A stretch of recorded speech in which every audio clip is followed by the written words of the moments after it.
பெருமான் உலகளந்தான் முதல் அடியால் உலகத்தை அளந்து இரண்டாவது அடியால் பிரபஞ்சத்தை அழைக்கிற போது அந்த கால் போகிற பாதைக்கு முன்னாடி நான் முன்னாடி பறையடிச்சு ஓடிக்கிட்டே போனேன். மேல்மலையில் கால் முட்டியதால் கால் இறக்கை நடக்க முடியாது, அதனால நான் தாண்டி போக முடியாது. ஒரு புராணத்தை போதோடு சொல்லி போடுவேன். இதை தனியார் படிப்புமா? இல்லை, தெரியாது. ஒன்றும் இல்லை. ஜடாயுக்கு வயசு என்ன அப்படின்னு கேட்டால் அதுக்கு ரொம்ப எளிமையான ஒரு இது உண்டு. இவன் இந்த ஜடாயு மன்மதன் உயிரோடு இருக்கும் போது நேரில் பார்த்தோன்னா நம்ம சொல்லுவேன், காந்தியை நேரில் பார்த்தவங்க அப்போ எவ்வளோ வயசு அவனுக்கு தெரியும்.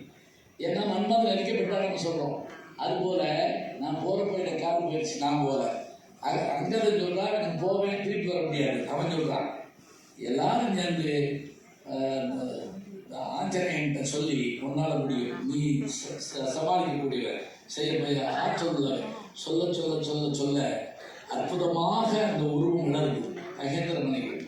இன்னொன்று, இப்போ நீங்கள் அந்த ஒரு 10-20 பாட்டு எடுத்து படிச்சிங்கன்னா ஓட்டப்பந்தயத்துக்கு கிளம்புறவங்க எப்படி தயாராகிறதோ அது மாதிரி கால் மடக்கி வால் சுருட்டி எப்படியெல்லாம் உட்கார்ந்து அப்படி ராமனுடைய ராமபானம் கிளம்பி போகிற மாதிரி அவங்க கிளம்பி போகிறாங்க. இப்போ கூட கிளம்பி போகிறாங்க.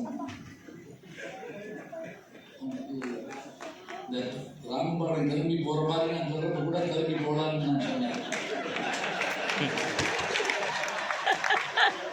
சந்தர்ப்பம் கொடுத்தேன்.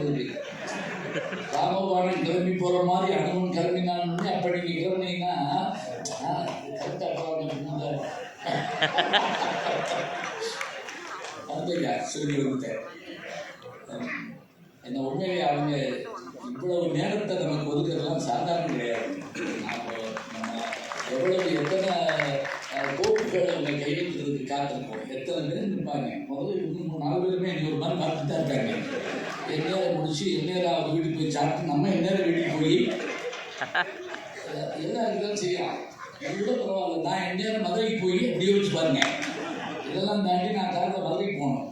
சரி, இப்போ சொல்ல வந்த விஷயம் என்னன்னா, மனைவியிடம் ஒருவரை அனுப்புவதாக இருந்தால் அவருடைய தன்மை என்ன, அதே போல் அவருடைய திறமை என்ன, தன்னை உணர்கின்ற அந்த பெருமை என்ன, அப்படி வளர்ந்த போது இவருடைய நினைவு அப்படியே வளர வளர வர இவருடைய நினைவு இலங்கையில் உயிர்தான். அந்த உயரத்துக்கு வளர்ந்தாராம். அதுக்கு என்ன அர்த்தம் தெரியுமா? கர்மன் சொல்றான், இனி இலங்கையிலே இருள் சூழப் போகிறது என்பதை காட்டுவதற்காக இவருடைய நிழல் முதலிலே என்று சென்றது.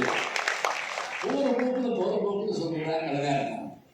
அப்புறம் மயிலாகமலை அடுத்து வர்ற செய்தி எல்லாம் நமக்கு தெரியும். இலங்கைக்கு போயாச்சுன்னு வச்சுக்கோங்க. போனால் அந்த ஊரை பார்த்துட்டு அவன் ஆச்சரியப்படுறான். அவ்வளவு அழகு. முக்கியமாக பித்தரும் உறங்கினார்னு ஒரு வார்த்தை. பைத்தியம் கூட தூங்குதான். தூக்கம் வரதே கஷ்டம். தூங்குறதுங்கிறது அபூர்வம்.